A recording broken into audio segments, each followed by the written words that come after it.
Bonjour, bienvenue sur le site Kankama. Aujourd'hui, je vais vous présenter un petit jouet qu'on a reçu à Noël sous le sapin. C'est un petit hélicoptère, c'est le Silverite Phoenix Mini. Donc, il a comme caractéristique principale d'avoir 4 voies. Donc, je vais vous détailler un petit peu ce qui le différencie des anciens hélicos Silverite qui étaient eux souvent sur 3 voies, voire 2. Alors, son rotor principal, donc c'est 2 pales montées sur un axe. A priori, c'est censé limiter les vibrations lors des déplacements. Sur ces 2 pales sont reliés 2 contrepoids avec des petites biellettes. Il y a un pseudo plateau rotatif qui ressemble vraiment pas à un vrai plateau, mais ils ont fait un peu à leur sauce. Ils ont inventé un petit système qui vaut ce qu'il vaut, mais en tout cas il fonctionne. Ce plateau est commandé par 2 petits électroaimants. Et donc le plateau cyclique, c'est ce qui permet à un hélicoptère d'avancer, reculer, de faire les translations gauche et droite. C'est un petit moteur électrique qui permet la rotation du rotor. Ce petit moteur est monté avec des engrenages pour décupler la vitesse ou le couple, je sais pas.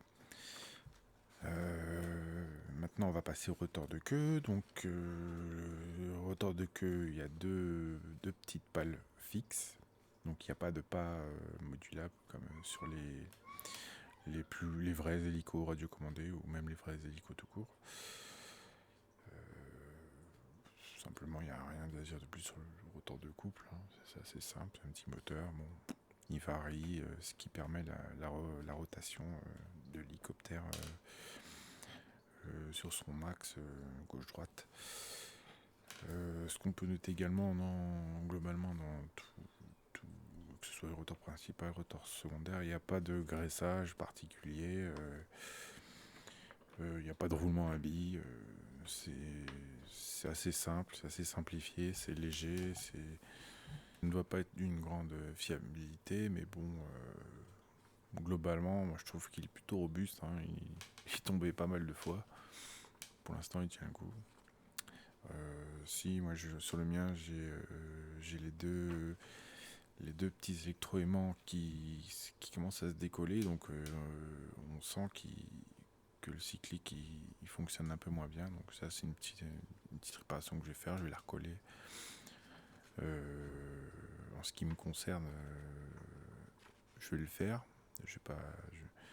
Mais après, c'est à chacun de voir midi à sa porte s'il veut le faire réparer par Silverite. Sachant que ce genre de panne, je sais pas si c'est pris en compte par la garantie, j'en sais rien. On peut voir également le système de protection des engrenages du moteur, de la partie électrique électronique. Donc c'est enfermé dans une cage en nid d'abeille, en plastique. Et c'est assez solide, c'est assez rigide. La coque du cockpit, c'est en plastique un peu souple. Donc c'est pareil, ça absorbe relativement bien les chocs. Il y a le train d'atterrissage, donc qui est constitué de 2 pieds. Pareil, c'est un plastique souple. Il amortit vraiment bien les chocs. Il fait son job. Le rotor de queue, lui, il est monté sur une tige en plastique également. C'est pas du carbone, tout est cheap, quoi. C'est que du plastoc. Mais comme d'habitude chez Silverite, ça reste d'une manière générale de bonne qualité. Franchement, c'est pour le prix qu'on paye, c'est vraiment un petit bijou de technologie, hein. J'aurais jamais pensé il y a 20 ans voir ça à ce prix-là. Donc c'est vraiment un super jouet pour aborder le, le monde des hélicos radiocommandés, avions, etc. Tout ce qu'ils veulent, quoi. Donc on passe à la partie télécommande de l'hélicoptère. Donc c'est relativement simple quand on a déjà utilisé un Pico Z. Alors il y a la partie variateur de vitesse du rotor principal. Donc c'est ce qui fait monter et descendre l'hélicoptère. Sur la même commande, on a les commandes de l'anticouple, c'est ce qui fait pivoter sur l'axe hélicoptère, gauche-droite. Et là, c'est le cyclique en fait, donc c'est comme un vrai hélicoptère, hein. C'est les mêmes commandes. Donc avancer vers le haut pour avancer, et, vers l'arrière pour reculer, droite pour faire une translation à droite, gauche pour faire une translation à gauche. Donc il y a le bouton allumage, choisir le canal. Ça c'est pour régler le trim, donc l'anticouple. Et ça c'est pour faire un démarrage automatique, enfin un décollage automatique.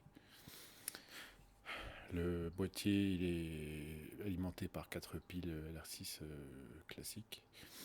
Les piles s'usent assez vite, mais ça va, on a le temps d'en profiter. On peut noter également le design qui est plutôt sympa. Ça reste plutôt sympa pour un jouet, quoi. Je trouve que on est loin d'une télécommande d'une télécommande classique, quoi, radiocommandée, mais bon, elle est quand même chouette, quoi. Le design est sympa. Pareil, c'est en plastique cheap, mais bon, je l'ai pas fait tomber celle-là, mais ouais, je pense que c'est quand même solide, hein. Au niveau de la conception, il pense aux personnes aux personnes qui vont utiliser l'hélicoptère, donc ils savent très bien que c'est souvent des gamins, donc c'est solide, hein. Voilà, donc on passe à la partie en vol de l'hélicoptère. Donc je ne vais pas vous commenter les différentes manœuvres, ça n'a aucun intérêt. Juste voir par vous-même ce qu'il peut faire, ce qu'il peut pas faire, sachant que on est restreint à piloter à l'intérieur, ou alors dans un hangar fermé, type gymnase, etc. Et étant donné que la commande se fait par infrarouge, quand on effectue un vol dehors, les commandes sont totalement perturbées, même par temps couvert, quoi.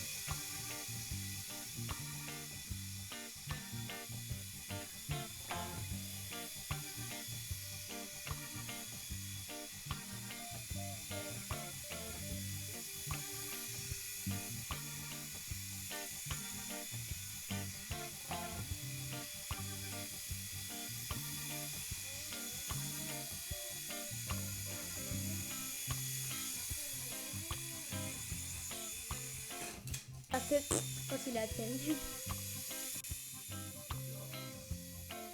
Déjà? Ça fait que 3 minutes.